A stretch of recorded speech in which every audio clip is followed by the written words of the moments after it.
Hello everyone. The title of this talk is Ada Lovelace, the housewife who invented AI in 1843. Now, I know what you're thinking. You're thinking, wait, AI in 1843? They didn't even have electricity, let alone NVIDIA H100 GPUs. And you're right. But if we define artificial intelligence not as ChatGPT hallucinating mathematical equations, but as conceptual framework for a machine that can manipulate symbols to generate complexity, then yes, AI started in 1843. And it started with a woman who society tried very hard to box into the role of submissive Victorian wife. Let's set the sense. It's the 40s, not of the previous century, but the century before that. It's the era of steam, coal, and cylinder heads. Herzl wasn't even born yet. The Ottoman Empire ruled this area. And absolute peak of high-tech was Morse trying to send a single beep over the wire. And within this, we have Ada, the Countess of Lovelace. She is the daughter of Lord Byron, yes, the mad, bad, and dangerous to know poet. Her mother, terrified that Ada would inherit her father's poetic insanity, force-fed her mathematics from a young age as a form of mental discipline. She thought math was the antidote to poetry. Instead, Ada combined them.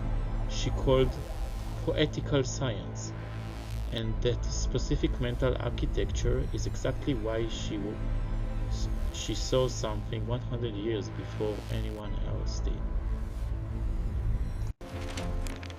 To understand the software, we need to first of all talk about the hardware. Here enters Charles Babbage. Think about Babbage as Victorian Elon Musk. Brilliant, unpredictable, constantly promising technology he couldn't quite deliver on time. He was working on something called analytical engine.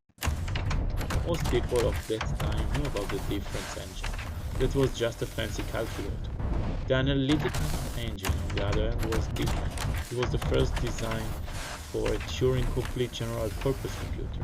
It had both storage and the mirror, CPU. It took input via punch cards, an idea stolen from another scientist at the time. But here is the catch. The analytical engine was total vaporware. It was never built. It existed only on paper and in the mind of few nerds. Babbage saw this machine as a number cruncher. He thought, cool, I could calculate logarithmic tables much faster so ships don't crash.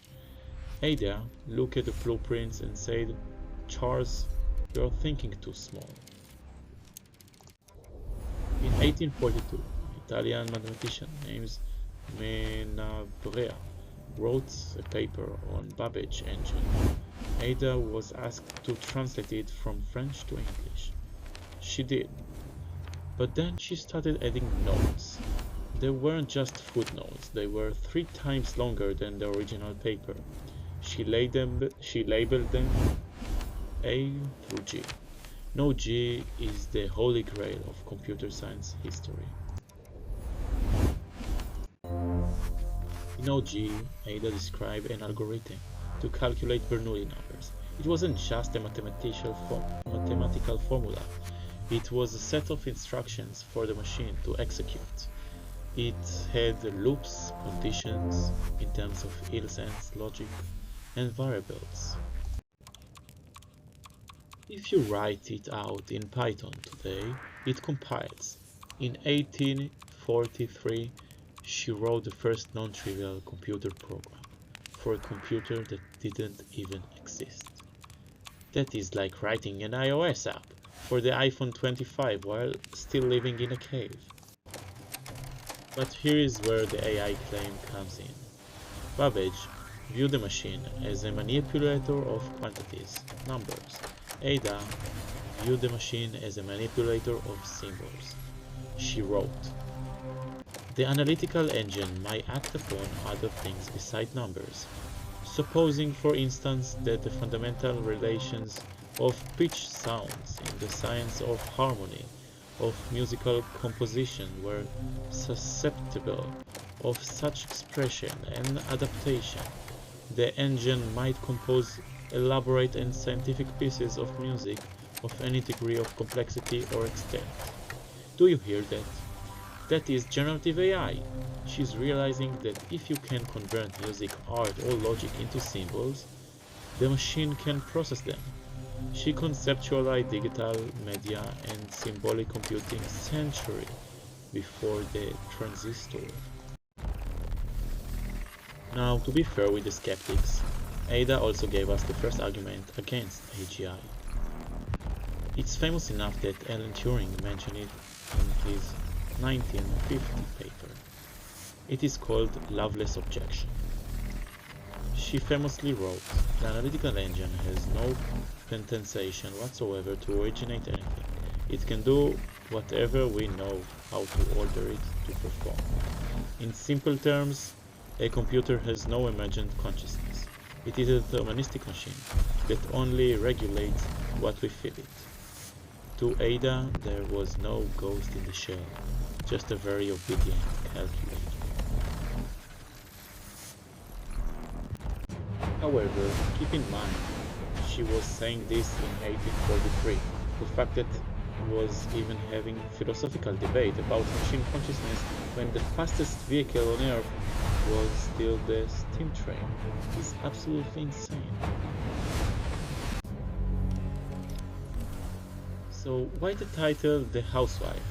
Because history tried to flatten her. For decades, historians dismissed her as just Babbage interpreter or a helper. They focused on her gender, her gambling debts. She tried to build a model to beat the horse race, a true data scientist, and her health issue. But the reality is she was the first person to see general purpose computer. She died at the age of 36 from cancer, like the same age as her father, in pain. Arguably unappreciated by scientific establishment of her time.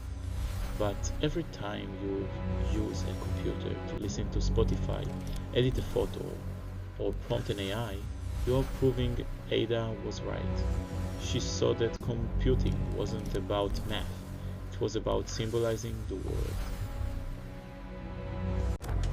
So the next time your code complies on the first try, which never happens, but let's pretend, pure one out for Ada Lovelace, the original full-stack developer. Thank you for listening.